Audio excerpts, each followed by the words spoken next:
আজ আমরা উপস্থিত হয়েছি এক স্মরণীয় দিনে, এক সাক্ষী সেই উজ্জ্বল মুহূর্তের, যেখানে পথ চলার 5টি বছর পেরিয়ে নয়া আশা আর শক্ত ইচ্ছার সোনালী অধ্যায় শুরু হলো আদি বাংলা পত্রিকার 5ম বর্ষে পদার্পণে। প্রথমেই যা চোখে এসেছে শান্ত আবেগ আর হাসিতে ভরা মানুষের ভিড়। অনুষ্ঠান শুরুর আগের থেকেই প্রতিটা প্রাণ যেন আজকের দিনটিকে অন্তরের অন্তরেই স্বাগত জানাচ্ছে। নিত অতিথিবৃন্দের মধ্যে উপস্থিত ছিলেন প্রেস ক্লাবের সভাপতি ও সেক্রেটারি এবং অন্যান্য প্রিয় মুখ, যারা প্রতিনিয়ত পত্রিকার সাথে জড়িয়ে থেকে সংবাদ মাধ্যমে সত্য, ন্যায় ও সাহসিকতার আমন্ত্রণ জানিয়ে চলেছেন। এক একজন উঠে সুন্দর হৃদয়গ্রাহী বক্তব্য প্রকাশ করেছেন। সংবাদ জীবনের গল্প ও সমাজের কথা, যা আমাদের মনে করিয়ে দিয়েছে পত্রিকার সেই আদর্শ এবং আজ ও কাল এক। তারপর শিল্পযজ্ঞের মতো প্রেস ক্লাব সভাপতি ও সেক্রেটারিকে ফুলের শুভেচ্ছা জানানো হয়। এক ফুলের প্রতিটা স্পর্শ যেন অম্লান শুভেচ্ছা সমর্থনের অনুভূতি বহন করছে।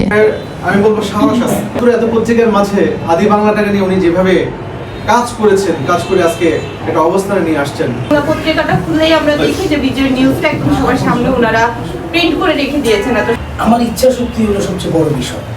আমি আমার কাজটাকে, আমি যেই পেশায় আছি, আমি আমার এই কাজটাকে কিভাবে জনসম্মুখে তুলে ধরবো। বিদ্যুৎ একটা পত্রিকা তুমি চাঁদপুর খবর সম্পাদক প্রকাশক একটা নেশা হয়ে গেছে আমাদের সাংবাদিকতা যারা আমরা করি। অনেকে বাইরের লোকেরা বুঝে না যে আমাদের এটা শুধু পেশা না, নেশা হয়ে গেছে। আমরা এই নেশার মধ্যে যে আসে সেই করে। তারপর যারা ছিলেন তাদের মূল্যবান কথা শোনা, প্রেরণায় ভরপুর, শক্তিতে আর সাহসে উদ্দীপ্ত পিপাসুর মতো আমরা সবাই সত্যের আলো কমন করেছি। এসে এলো সেই মুহূর্ত, যা ছিল আনন্দ, উৎফুল্লতা আর প্রত্যয়ের এক মিলনক্ষণ। কেক কাটা।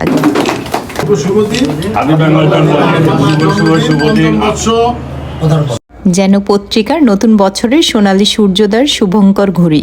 অবশেষে আমাদের প্রিয় সম্পাদক এমরান হোসেন রাজন ভাইয়া মঞ্চে উঠে ঘোষণা করলেন, এই যাত্রার সমাপ্তি নয়, নতুন প্রত্যয়ের সূচনা, একটি নতুন অধ্যায়ের প্রথম পাতায়। আমি গভীর শ্রদ্ধা এবং ধন্যবাদ জানাচ্ছি রাজন ভাইয়াকে আজকের এই অনবদ্য অনুষ্ঠানে আমাকে বিশেষ অতিথি হিসেবে আমন্ত্রণ জ্ঞাপনের জন্য। আমরা সবাই মিলে দোয়া করি আদি বাংলা পত্রিকা হোক আরো উঁচু, আরো দৃঢ়, আরো সত্য ও নির্ভীক। এগিয়ে চলো আদি বাংলা, সত্যের পথে আজীবন।